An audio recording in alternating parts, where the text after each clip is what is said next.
সুপ্রিয় দর্শক মণ্ডলী, আমরা আজকে কথা বলবো 5 বছর মেয়াদী বাংলাদেশ সঞ্চয়পত্র নিয়ে। 5 বছর মেয়াদী বাংলাদেশ সঞ্চয়পত্র প্রবর্তিত হয় 1977 সালে। এটি বিনিয়োগের ক্ষেত্রে বিভিন্ন মূল্যমান রয়েছে। মূল্যমানগুলো হচ্ছে 10 টাকা, 50 টাকা, 100 টাকা, 500 টাকা, 1000 টাকা, 5000 টাকা, 10,000 টাকা, 25,000 টাকা, 50,000 টাকা, 1 লক্ষ টাকা, 5 লক্ষ টাকা, 10 লক্ষ টাকা এবং 25 লক্ষ টাকা। অর্থাৎ আপনি যখন বিনিয়োগ করবেন এই মূল্যমানের সঞ্চয়পত্র অর্থাৎ 5 বছর মেয়াদী বাংলাদেশ সঞ্চয়পত্র আপনাকে ক্রয় করতে হবে। কোথায় পাবেন অর্থাৎ আপনি কোথা থেকে এগুলো কিনতে পাবেন? আপনি কেনার ক্ষেত্রে জাতীয় সঞ্চয় ব্যুরো, বাংলাদেশ ব্যাংকের সকল শাখা, সকল তফসিলি ব্যাংকের শাখাসমূহ এবং পোস্ট অফিস থেকে বা ডাকঘর থেকে আপনি এগুলো ক্রয় করতে পারবেন। এখন নগদায়নের বিষয়টি আসি। আপনি কোথা থেকে নগদায়ন করবেন?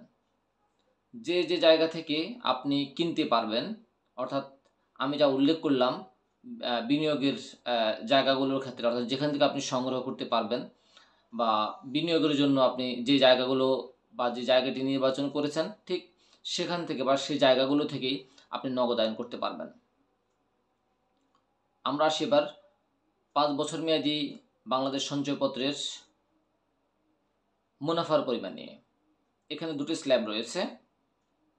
একটি হচ্ছে 7.5 লক্ষ টাকা পর্যন্ত স্ল্যাব এবং আরেকটি হচ্ছে 7,50,001 টাকা থেকে তার উপরে।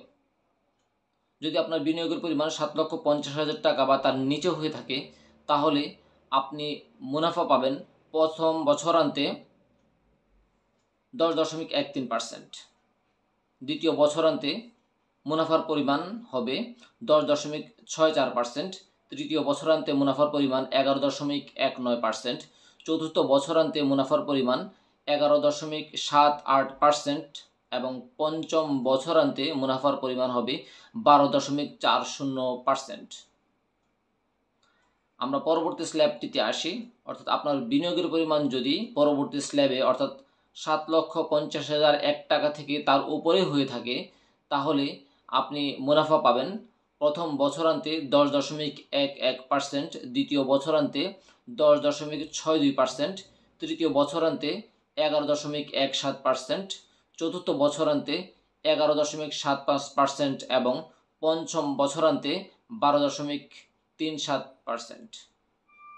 দর্শক মণ্ডলী, এই ছিল আমাদের আজকের আলোচনা। সবাই ভালো থাকবেন। ধন্যবাদ সবাইকে।